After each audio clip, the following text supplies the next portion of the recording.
If your Zebra printer is suffering from poor print quality, then you may need a replacement printhead. Now these printheads tend to fail with a vertical white line going through them, so that basically one of the elements has died, so it stops producing an image in that particular place. But these are normally sort of about a hairline thick. So it's actually really difficult to tell unless there's lots of dead elements that there's a problem. So what I'm going to do today is I'm going to show you how to check for dead elements using inbuilt printer functions on both Zebra printers with pause buttons, so this will work for any of the new desktop industrial versions, and as well the old G series, because that's quite popular as well. So let's get into it.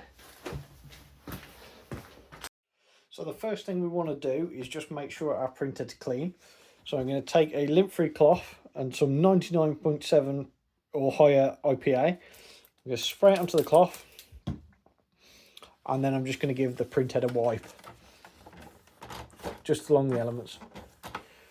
So we're just going to clean all the debris off the printhead, because that could also be causing our issue, missing an element. And then I'm also going to do the same for the platen roller. So just go along here with the same solution.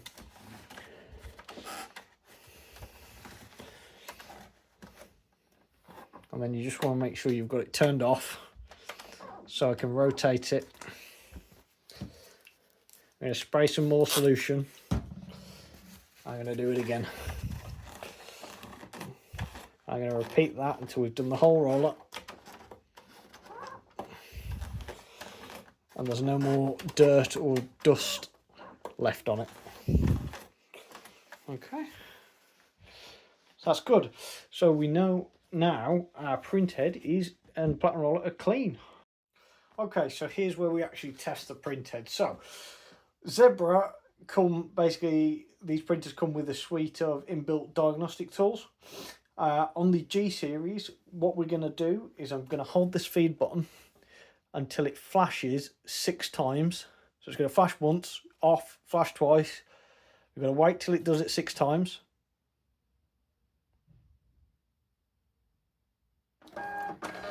And then you can see it's going to print this diagnostic test. So it's going to print this at all different darknesses, but you can see it goes completely across the label. So we're just going to wait for this to become acceptable, which I'm expecting around 16 or 20. There you go. You can see how good that looks now. So I'm just going to press feed, and that's going to basically change our darkness here. But what you can see is it basically gives us all these lines. Now these lines are perfect for seeing when you have a dead element, because you will have like a white line right down here and it will be really, really obvious. So if you just had one dead printed element, just by looking at your labels that you print off with maybe a text and a barcode, you wouldn't be able to tell at all. But with this diagnostic, it will there'll be a white line going through all of these bars, and it will be crisp and clear, and it will be completely obvious if you had this particular printhead. As you can see, it doesn't have any faults. If I had a element that was always on, if I press the feed button, I would get a black line on this paper. But I don't have a black line on this paper. I don't have any issues with the white vertical lines. And then the last thing to check for is if our darkness changes, if I turn the printer off and turn it back on again. So what we're going to do here is just run a settings print on one of these, which is the one LED and off. So if I hold the feed button while it's on and wait for it to blink once and let go, see it's printed the settings. And if I just tear this, and then what we're actually looking for here is any degradation in print quality.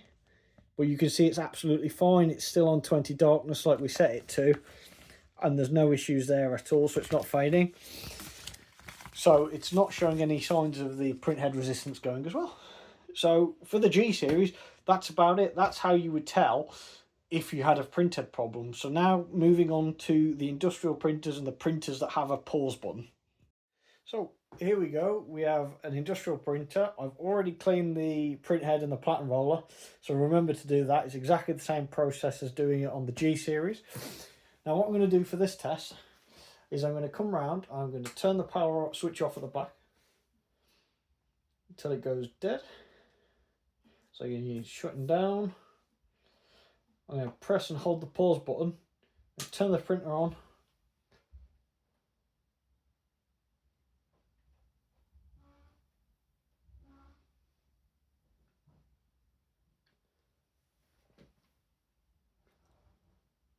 And now we've got the zebra logo, so I can let go. And then what should happen is the printer will boot up. It'll calibrate as it normally does because it's set to do that. And then if you give it a couple of seconds, we should see a flashing data light and it'll start printing.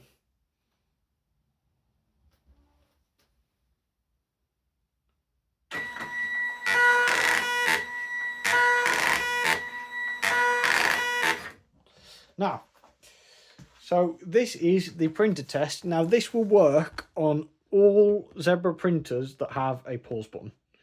So any of the desktop range or any of this, they all have this test, and it's a similar procedure apart from obviously if you don't have an LCD display, you're not waiting for the you don't wait for the Zebra logo, you wait for the lights to go. Basically all the lights will come on when you turn the printer on, and then hold it down until you're just left with the status light, and then that'll start the test.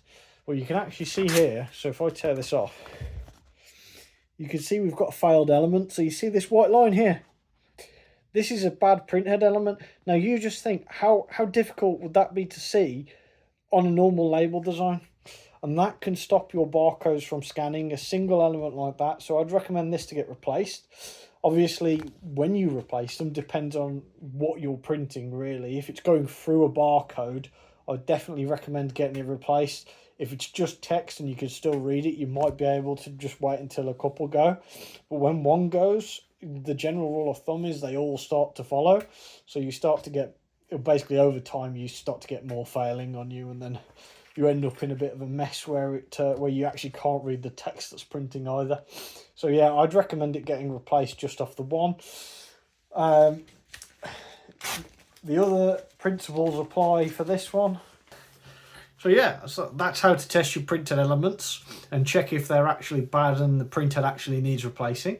So I hope this has helped some of you out there who are struggling with poor print quality and need to know whether or not you actually need a new printhead. If you're based in the UK and you want to purchase a new printhead for any of the Zebra models, or you want an installation to go along with it, please get in touch with us at the link below. We sell Zebra printheads as a Zebra reseller, and we're also a certified repair centre, so we can carry out the installations as well. So thanks for watching, take care.